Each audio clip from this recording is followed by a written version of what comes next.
Magandang hapon po mga katribu. Ang ating episode ngayon ay napakaganda po. Ang title po ay Second Chances from Addiction to Redemption.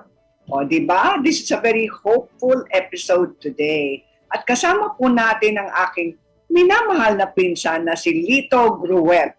Alam po natin na si Lito ay nasa showbiz dati, at saka dating model, at ngayon photographer, at meron po siyang napakagandang advokasya.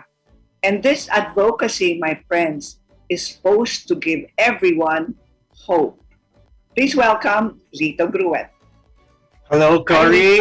Hi, hello everybody, and I'd like to say blessed day to everyone, to all your followers, and to everyone who's tuning in right now.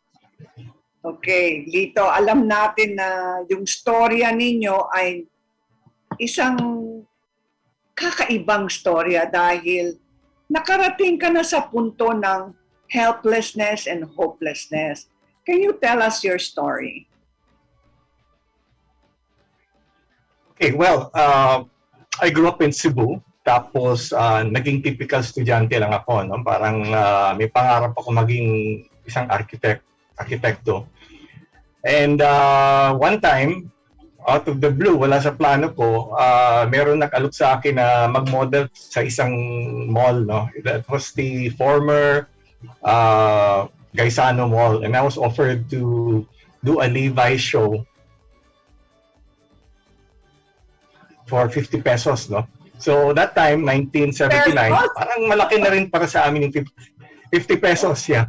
So namin, it was more of the fulfillment of being a model first time kasi alam mo, first time, it's a different feeling when you get the attention every time you walk at the ramp and you see people looking at you and admiring you and the clothes that you're wearing. It was more of the fulfillment. So, hindi na wala sa isip ko yun. Sabi ko, sarap siguro mag-model, no? Tapos, pero sabi ko, ordinaryong probinsyano lang ako. Sabi ko, wala akong alam sa professional modeling. But then, we were paid 50 pesos to do that show. Kaya lang, I wanted to get in touch with those people kasi from Manila sila. So, nagpaalam ako sa mga magulang ko kung pwede ako pumunta ng Manila. Ayaw ng nanay ko kasi my mother was very protective of me. Sabi niya, mag-ingat ka mag-ingat sa Manila kasi mga mistiso doon, pinag-iinitan, baka mapikot ka and all those things. So, typical mother concerns. Yeah. So, I did not follow her orders. When I left, I had to leave without their permission because I just wanted to try it out to see. Mag-adventure lang ako sa Manila. Yung parang I only had about 500 pesos savings and that was it. So I took a boat. Look at that. Movie star looks. Ayan ang mga commercials mo. And I said, if nothing happens if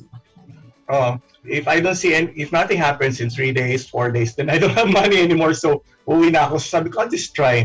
So when I went there, I got in touch with a friend, and then I was looking for this lady who was with Levi's before, but I never found her. So sabi ko, well, might as well enjoy the time in Manila. So sabi ko, I'll go home in a day or two kasi wala na akong pera.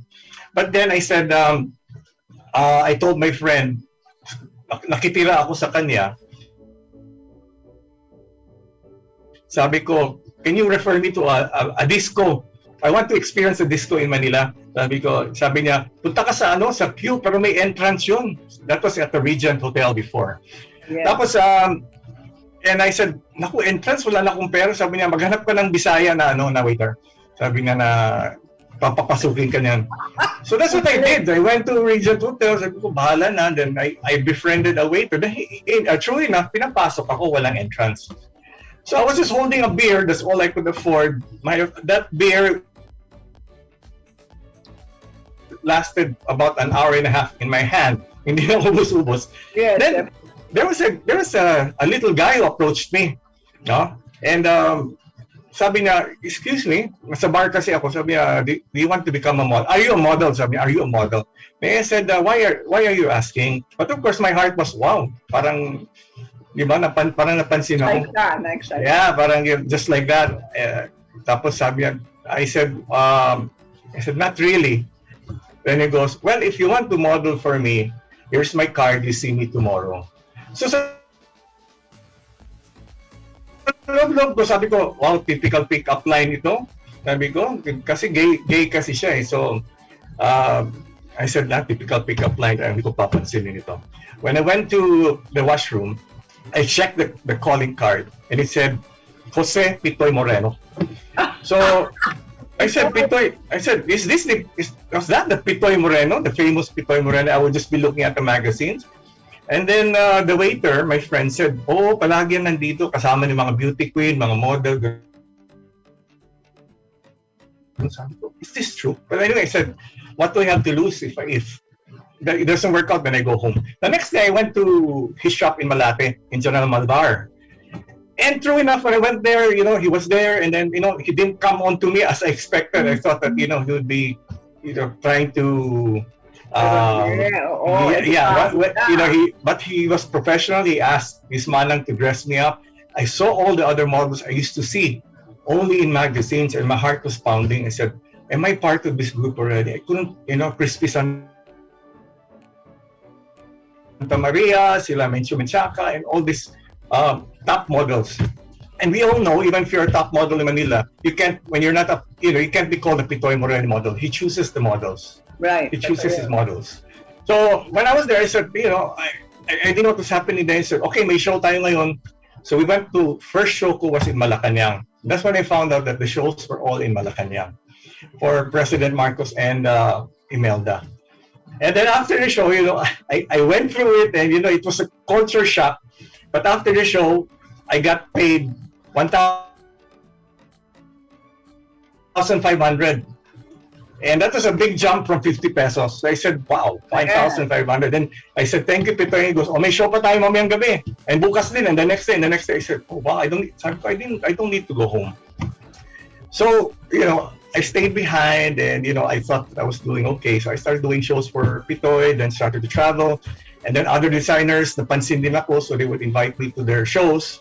And that's how my modeling career started. Nakabiyahe na ako sa mga iba't ibang countries.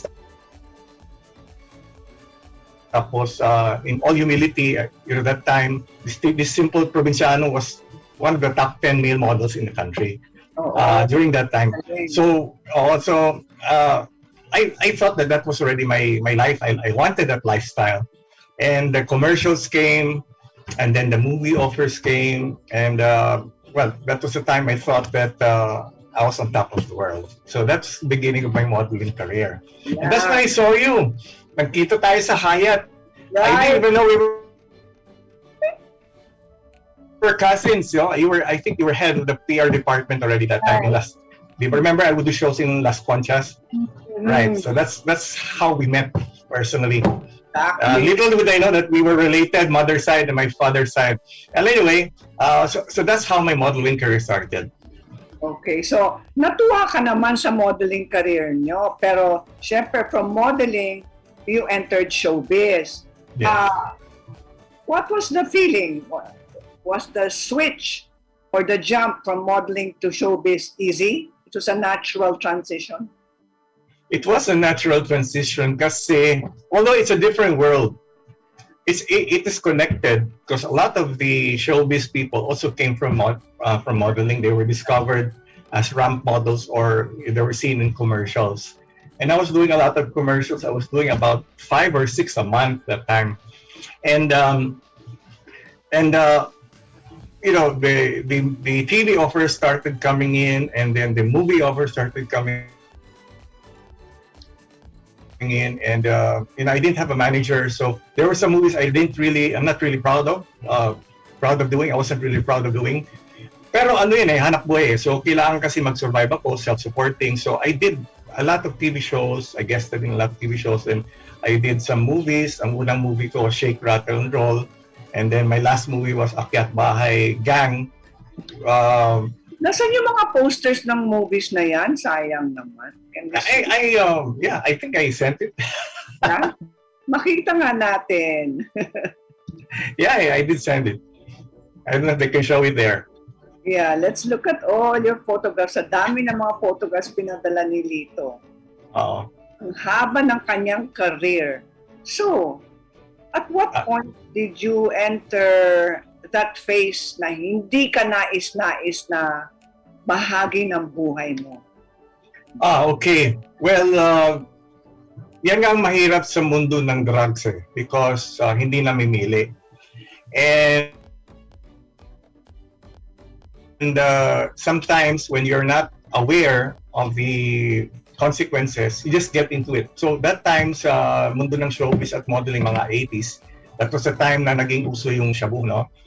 And I did try drugs recreationally before, but then I was always functional. I was always in control. And when I had a little spat with my dad, nagtalo lang kaming daddy ko for the flimsiest reasons. Ayun. So na, naglayas ako, pumunta ako sa bahay ng isang artistang kaibigan na model din. I won't mention his name. But siya nag-introduce sa akin ng shabu. Sa umpisa ayaw ko kasi I didn't understand what it was. Parang kakaiba Kakaiba yung itsura ng shabu niyon. But then, I saw na lagi silang masaya, happy-happy, maraming mga kaibigan na mga artista rin dumarating. And he was telling me, why don't you try? So, I said, okay, para lang makatikim. I said, I knew I would be in control. So, tinikpan ko. But that was the biggest mistake in my life because from that time on, downhill na all the way, my life started to spiral. And I stopped my modeling career, my commercial stopped, even the movies didn't want to get me anymore kasi hindi na ako professional nun eh. Tuwing meron akong taping date or shooting date, hindi ako sumisipot unless I got my fix. So, from showbiz, di ba, with a play of words, from showbiz, bumaliktad yung mundo ko. So, from showbiz, naging bisyo. Yun ang naging priority ko. So, to make a long story short, it ended my career because I no longer wanted to be part of the showbiz industry. I stopped going out with friends na mga matitino kasi as you recall, being exposed to the modeling world, lalo na kung Pitoy Moreno model ka, you are exposed to the elite. You would be rubbing elbows with all these influential people, affluent people, people with mga politicians. And I ended up, after a few years, living in the streets already. So, I lost my car. Literally, you were living in the streets. Yeah, well, yeah, for a time because I became a drug addict for 16 years. So that's 16 years straight. So in between, it came to a point wherein nawala na sa akin lahat. Kasi that's what drugs do to you, especially shabu. Unti-unti ka sisirain. Sisirain yung pangarap mo, yung career mo. Later on, relasyon mo sa pamilya mo, sa mga mahal mo sa buhay. Until later on, pati kalusugan mo. Diba? I started to have so many debilitating ailments because it was all drug related. When I got into rehab, I was hypertensive. I was borderline diabetic. I had gout. I just had hepatitis. I was suffering from cystitis also, the inflammation of the bladder. And so many ailments. So I thought that I was going to die an addict. But the scary thing is, in my mindset, the mindset of an addict, I didn't care. It was like, kung mamatay man ako bilang isang addict, okay lang, tanggap ko. Okay lang sa'yo. Okay lang sa akin because nandun na sa isip ko na the most important thing wasn't God anymore or my family or myself. It was all drugs na. It was all shabu. So, it came to a point where I sold my car, I sold my house, ubos ang savings ko. I stopped going out with people na matitino because, I got bored with them kasi iba na yung interest namin eh.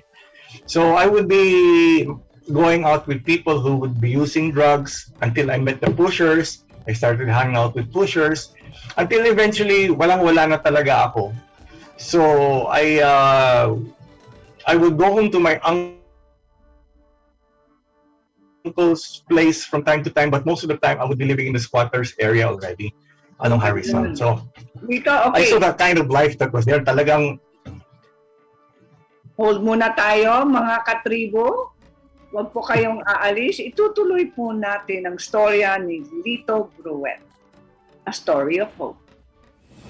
Botomoto Halalan 2022, The Daily Tribune Special Coverage.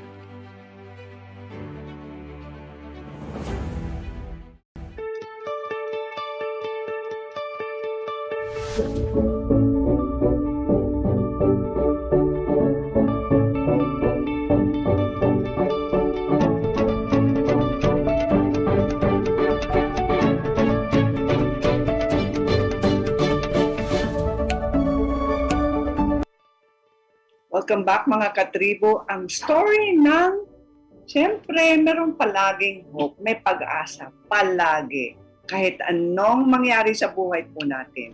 At ito po ang talakayan ni Lito Gruet. O Lito, let's continue. Drug addict ka na. Ilang taon kang drug addict? Sabi niyo, 15 years? 16 years. I started 1984, na-rehab ako year 2000. So, ang Sino nakakatawa, pasok sa'yo sa rehab? Kasi halos lahat ng mga drug addicts, kung ayaw nilang magpa-rehab, talagang hindi mangyayari yun. yes, actually it was my uncle, the one who passed away recently, Tony Rojas. He was the one who convinced me because I was already stealing. Ninanakaw ko na yung pera ng nanay ko para sa gamot niya. Kasi my mom had cancer already and she was hypertensive. At yung pera na tinatanggap niya from SSS at saka sa veterans, di ba? Ninanakaw ko pa yun para lang makabili ng drugs. No? Hindi ko iniisip na hindi lang sa pera eh. Yung binibigyan ko siya ng stress, nag-aalala siya kung baka patay na ako, baka nakulong na ako, ganun yung mga worries ng isang nanay. That was the time my uncle talked to me and asked me if I wanted to get into rehab. But before that kasi, mabalikan ko lang yung sinabi ko how dangerous drugs is. Hindi mo kasi nobody plans to become an addict. Yung mga bata, kapag tinanong yung mga, when we were young, tatanungin tayo kung anong gusto nating maging kapag lumaki tayo. Walang nagsasabi na gusto ko maging drug addict or alcoholic. Lagi nagsasabi police, engineer, doktor, diba, accountant. Nobody wants to become an addict or alcoholic. So at what point pero milyon-milyon ang nalululong. So just like me, wala akong plano. Yeah, wala akong plano noon. So ang nangyari was that to give you a point of view of perspective. When I was modeling for Pitoy, we would, alam mo Malacanang yun eh, diba? We would be eating, halimbawa, sa gabi may mga bisita si First Lady Imelda. Meron mga pagkain doon na pag sinabing Japanese food, talagang dilipad galing Japan. Diba? Yeah, those were the kinds of food we would be eating. Fast forward, wala pang 10 years. Kung dati kumakain ako ng first class na food, after 10 years, nangangalkal na ako ng basura. There was a time wherein I was really so hungry that I would check out garbage bins or thrown fast food packs. Naghahanap ako ng parte ng manok or something na tinapon na baka makain pa. Umabot ako sa ganyang panahon. Naglalakad na ako sa kalye, natutulog na ako sa mga park na jeepneys, dyan sa Rojas Boulevard, bago pinaganda yan, I was sleeping there among the rocks. Dito. In front of Hyatt. Right. So, Lito, hindi ka naman lumapit sa akin eh. At the time. Wala ako. Ang Japanese restaurant doon sa Hyatt. Oo nga eh. You know, kasi pag naging addict ka na, you shy away from everybody. Siyempre, nahihiya na rin ako. And yun nga, very symbolic na in front of Hyatt, doon ako natutulog, doon ako fashion show noon, every luncheon. Doon ako natutulog sa mga tabi-tabi ng simbahan. So, it was such a very humbling, it was humbling experience na hindi ko talaga akalain mangyayari sa akin. Ilang beses ako nakulong, nahuli, binugbog ng pulis, sinet up ng pulis. Muntik ako pinatay ng isang kaibigan na sindikato, no, ng drug syndicate, no. So napagbintangan ako na nagnakaw ng alas na hindi naman ako ang gumawa noon. So babarilin na sana ako sa ulo, but somehow, you know, I got some intervention after praying for such a long time. Sabi ko kay Lord, kung ito na yung panahon, sabi ko, but please, you know, I promise, pag niligtas mo ako dito, kasi babarilin na ako sa ulo habang binubugbog ako. I said, you know, I will see what I can do to change for the better. Yan ang turning point nyo.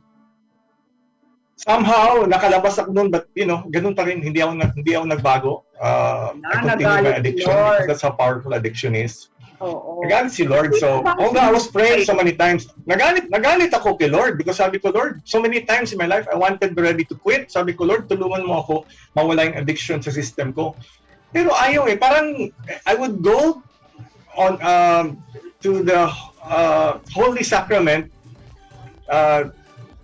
Blessed Sacrament. the Blessed Sacrament,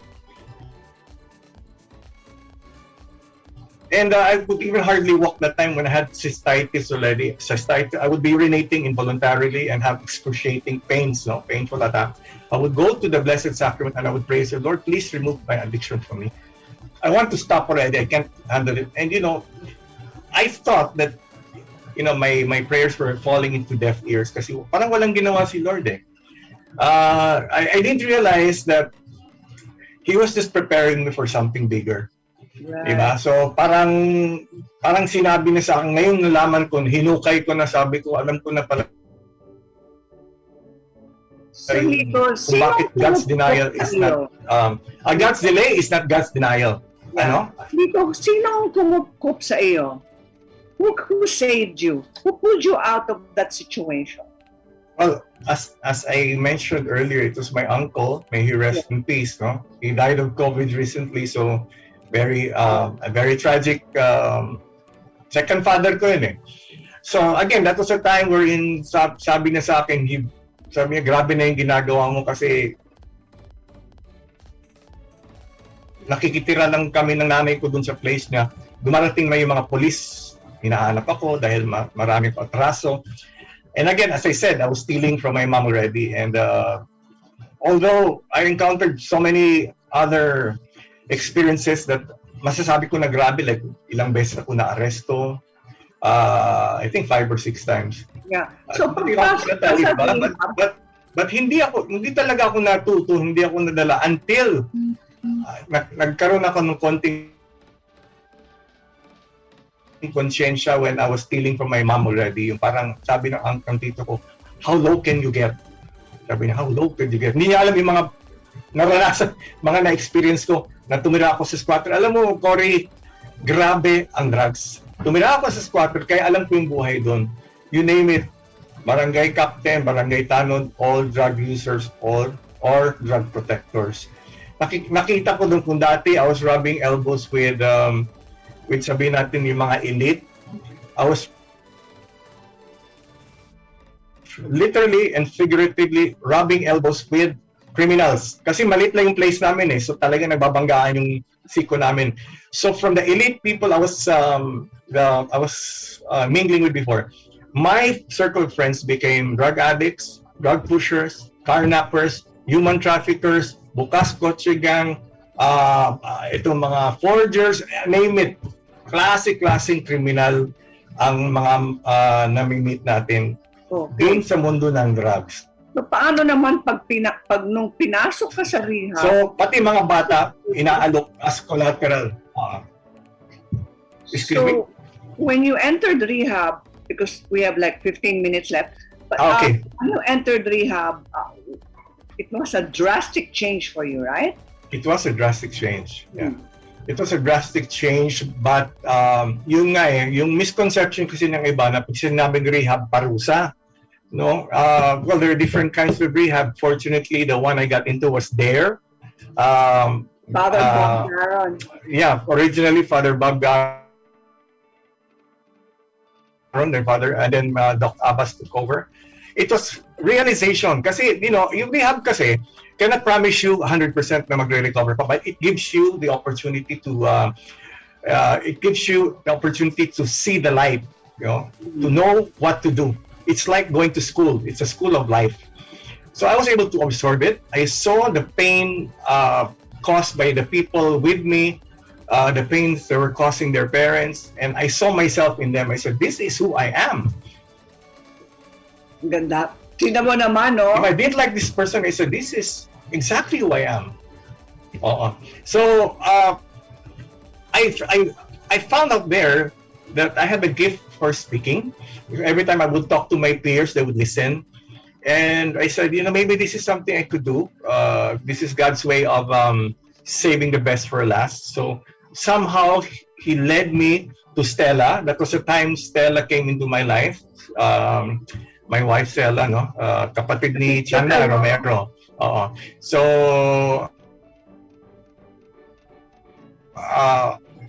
timing lahat. Binago ni Lord ang buhay ko talaga as 180 degrees talaga. Umikot ako from left to right. So sabi ko, ito na magiging advocacy ko, because then I became a staff. I became a director for 10 years. When I quit year 2011, I continued my advocacy until now. So I've been 21 years clean. And yan lang ginagawa ko now through social media, through going to different schools. I like to specialize in trying to save the children The youth. Oo. Kasi, from addiction. So I'll be invited to so many schools. And grabe yung fulfillment, kasi hindi ko nga akalain na magagawa ni Lord ito sa akin. Sabi ko, kaya pala siguro hindi ako tinulungan ni Lord nun, kasi kulang pa yung experience ko. Diba? Kasi the more painful and the more mas grabing experience mo, mas convicted ka talaga, may conviction ka para makapag-relay. So, ano yung mga leksyon mo, yung mga pangaral mo, mga pag-aaral mo sa School of Life? The School of Life in the streets, the School of Life in the glamorous world, the School of Life in rehab, at ngayon naman bilang photographer, napakaganda ang mga photographs mo, ang mga larawan na kinukuha ni Lito, naging napakagaling na photographer. That's it. Okay, we will go back to the lessons, but can we show your photographs? Because lahat ng mga larawan po niya, lahat ng mga photographs kinukuha niya, you can tell na meron talagang emosyon dyan, meron siyang mensahe para sa ating lahat. Right? Let's look at your photos. Okay. Oh, yes. Thank you. Ano lang yan actually hobby. Hindi ko talaga plano yan kasi it's my way of coping during the pandemic. So I got stranded here in Dumaguete. So sabi ko, might as well divert my attention. Diba? Hindi ako pwede pumayag na maging negative with whatever is happening. So I started taking photos using my phone cam lang. Hindi ako marunong sa yung mga professional camera. So these are all nasa langit ka na. All phone shots na kinuha ko. And natutuwa naman ako kasi napansin din kahit paano. Hobby lang nga ito . So hindi ko talaga akalain na anong phone? I use a Huawei P30 Pro. It's not even the top of the line at the moment. So yun nga, so parang may top-of-the-line ka na. Tingnan mo naman ang mga photographs. Napakaganda. Ay, thank you. Kaya nga, sabi ko, sinasubmit ko yan sa mga photo groups at nananalo ka. Ano naman siya, kahit pa paano. So, it's good, no? Yung favorite ko yung medyo mga so I'm just, yung? Emerald and Ayan, yung mga, yeah, oo. So, yan nga, yung mga photo awards. So thank you for showing them. So ano lang yan. Actually, Cory, hindi ko nga inaano I don't go and plan and shoot. Ito habang naglalakad lang ako. I take photos. Then I continue walking. So these are just the images of my shots, no. Habang naglalakad ako sa boulevard, yan ang mga shots ko. So, thank you so much for showing. Ang galing ng Talagang magandang diversion talaga siya. So, sabi nga nila na may gift daw. Sabi ko, di ko nga alam kasi I never took any lessons. Parang I just asked my friends. Meron akong coach si Dayan or Datalo. Siya yung nagtuturo sa akin. Then of course, si Chanda Romero is a very good photographer also. My sister-in-law. She's been giving me tips, very valuable tips. Chanda, give her my So love. I just apply that. Oo. So I just apply all that. Chanda. Maybe Oh yeah, I will. Interview her. Oh yes. Why not? Huh? Why not? Sabihin natin sa kanya. Oo. For your picture naman with your wife, with Stella. Wala ba kayo? Wala yata. Wala akong sabi na picture Okay. Let's talk about with love Stella naman. but never mind. It's next time na lang siguro. But let's talk about love naman. Love showed the way, di ba? Yes. Love was able to heal you. Yes. Yes. Actually, tough love. Yung love na hindi mo akala mo na, yun pala, tinitraining ka. That's what God taught me, tough love. Parang you go through all this first, so you get the experience, and you will then later on realize what plans He had for me. Because I will never be an effective speaker if I didn't go through all those tragedies, being beaten up by the police, being arrested, being embarrassed. Imagine, before I used to come out in covers of magazines, then naging front page ako sa Cagayan de Oro, nahuli ako, di ba? Actor Lito Gruet, arrested for shabu, di ba? It was so embarrassing for my family who was once proud sa akin, tapos eto ngayon ginawa ko. So, pero ngayon, proud naman sila sa iyo. Yung image na yun, yung image na yun na front page ako was my most embarrassing feature, but then it became also my most powerful image. Kasi yan ang ginagamit ko yun para may pakita sa tao na ito yung plano ng Lord sa akin, ni God. That it's all about love. Even yung timing ni Stella, alam mo, close kami sa family. Yung family ni Chanda at saka family namin, mga Gruet, very close. Because dati Chanda was the girlfriend of my brother. And my sister Maricor was the boyfriend of Chanda's younger brother. And then my girlfriend, my puppy love, was the other sister, Marie, sister of Stella. But tatlo kami, wala nagkatuluyan. So yun pala, ito pala si Stella. God saved the best for last. Kung that time when I was recovering, pinasok talaga si Stella sa buhay ko at that very moment when I needed a reason to really continue to stop using drugs. Kasi yung recovery is lifetime kasi, Cory. Hindi yung masasabi na nakatapos na akong rehab or sabihin mo na tumigil ako pag drugs. No, recovery is lifetime because you will have to battle the urges every day. Right. So timing pumasok si Stella sa buhay ko. Dito, kasi yung mga addiction, may iba't ibang klaseng addiction, di ba? Sa substance abuse, it could be drugs, it could be alcohol, right? Is it the same kind of addiction, even if it is a different substance? Ganun din kagrabe? Yes, scientifically,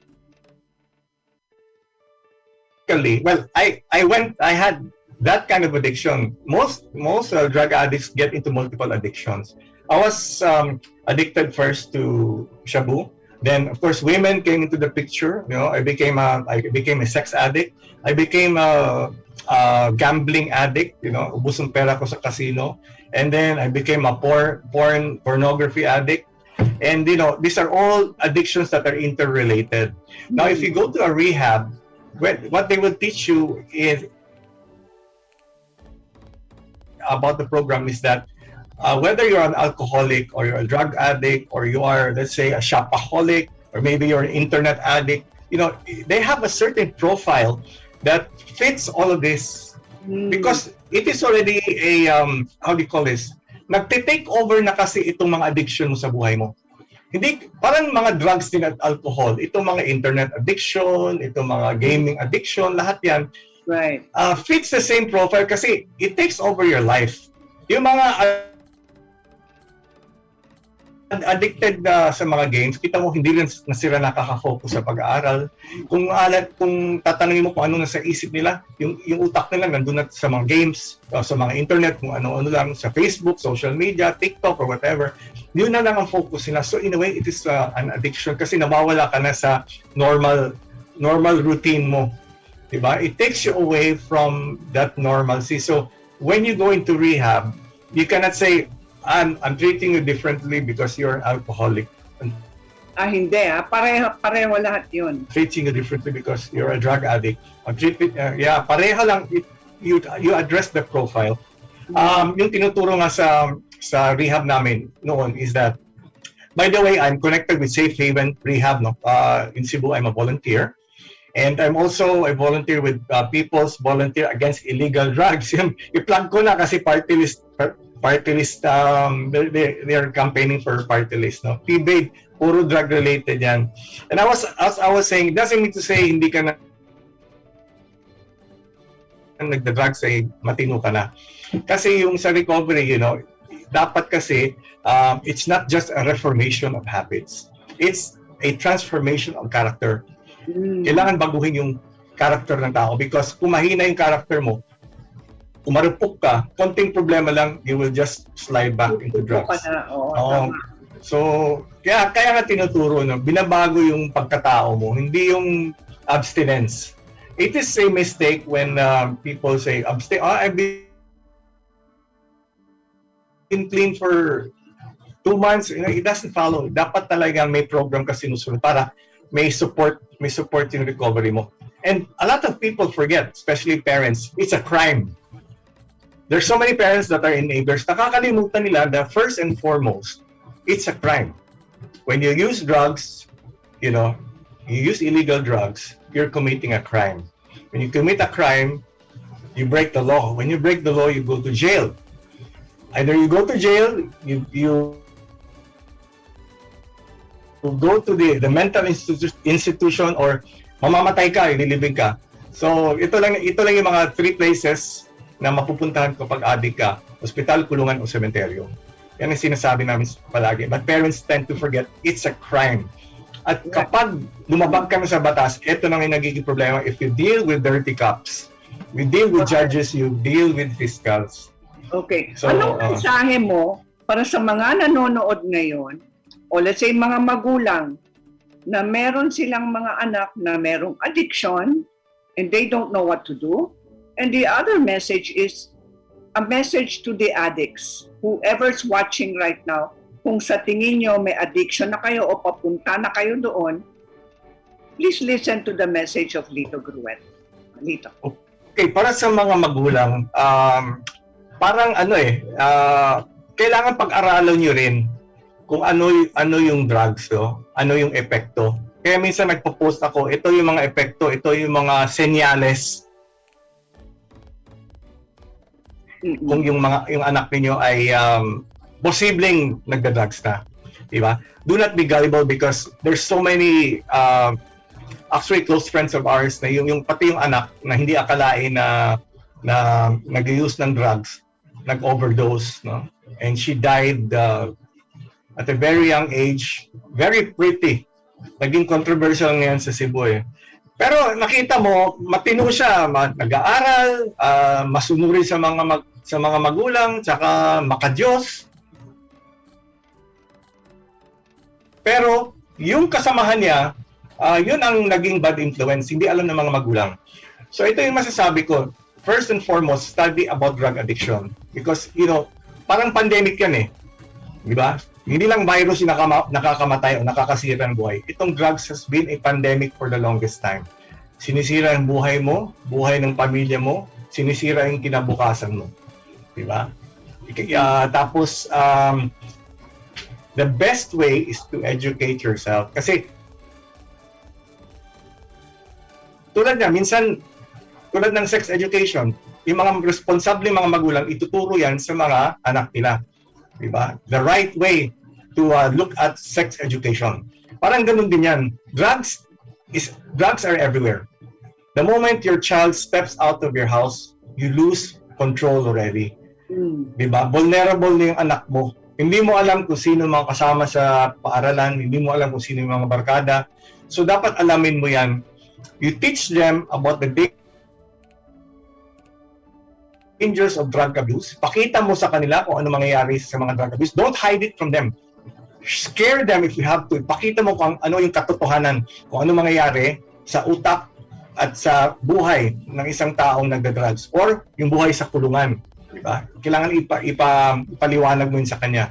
Then, the most important thing I have to teach all the parents is know who their friends are. Yan ang pinakamagandang batayan. Diba? Kasi birds of the same feather, they flock together. Doon mo makikita anong klaseng barkada ang sinasamahan ng anak mo. So doon mo makikita. Kung users din yung mga sinasamahan niya, syempre, chances are user din yan. Kapag matino yung mga kasama niya, you will know. Also, you can check with the teachers, no? Kung talagang bumababa na yung performance, nag-absent na, hindi alam ng mga magulang. Those are really signs, no? So this is what I teach when I get invited. Mm-hmm. So, yung mensahe mo naman? Now, for all the addicts naman dyan. Addicts. So, mga drug addict, okay, may mga planong gumamit at mga currently gumagamit. Alam mo, itigil nyo na yan. Makinig kayo sa mga taong nakaranas na yan. At talaga masasabi ko, isipin nyo lang, di ba? Ito yung masasabi ko, oo, masarap siya. Oo, talagang nakakawala ng problema minsan, di ba? Kaya addictive siya kasi kakaiba yung pakiramdam mo. It's an escape from reality. But remember, this is temporary. Remember, these are chemicals, powerful, toxic chemicals that little by little will start killing you. It's slow suicide. Mm-hmm. Walang naging addict na naging successful. Diba? Karamihan dyan, kahit galing sa mga mayayaman na pamilya, may pinag-aralan lahat, andun sila sa kulungan ngayon. Bakit? Kasi nagmatigas. Tama. Matitigas yung mga ulo, hindi nakikinig.